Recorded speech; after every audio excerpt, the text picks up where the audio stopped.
seçim kampanyamızın bir parçası da Malatya'mıza taziye evleri kazandırmaktı. Bu bağlamda bugün de kıymetli kardeşim Malatya'mızın en güzel şekilde temsil eden TSO Başkanımız Oğuzhan Atasadıkoğlu Beyefendi ile bir protokolümüzü yaptık. İnşallah Malatya'mıza yeni bir eseri de Oğuzhan Başkanımız kazandırmış olacak. Ben bu Ali Cenaplı'ndan, bu hayırseverden dolayı kendisini, ailesini tebrik ediyorum. Rabbim hayır ve hasenatını kabul etsin inşallah. Özellikle başkanımız göreve geldiği günden beri ciddi anlamda Malatya'nın çevresini değiştirmek için gayret içerisinde görüyoruz, takdir ediyoruz. Hem samimiyeti hem toplumun içerisinde olması hem gayretli çalışmalarla proje yürütmesi bizim de tam arzu ettiğimiz önemli bir unsur.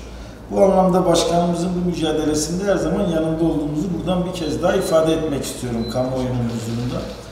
Bunun için de biz Ticaret Sanayi Odası olarak özellikle göreve geldiğimiz günden bu yana sadece ekonomi değil, Malatya'nın genel anlamda bütün problemlerinde Malatya için yapılması gereken önemli unsurların tamamında içinde olmaya çalışıyoruz. Şehir bizim, şehrin çocuklarıyız.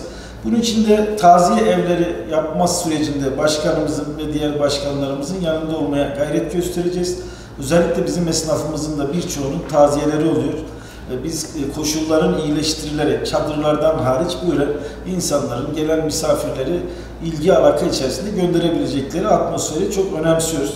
Bu anlamda da Malatya Ticaret Sanayi Odası olarak ilkini imzaladığımız bir sözümüz vardı. Protokolle inşallah temelini atmak suretiyle hızlı bir şekilde bitireceğiz. Bu taziye evlerinin sayısını Malatya Ticaret Sanayi Odası olarak çoğaltma arzumuz var.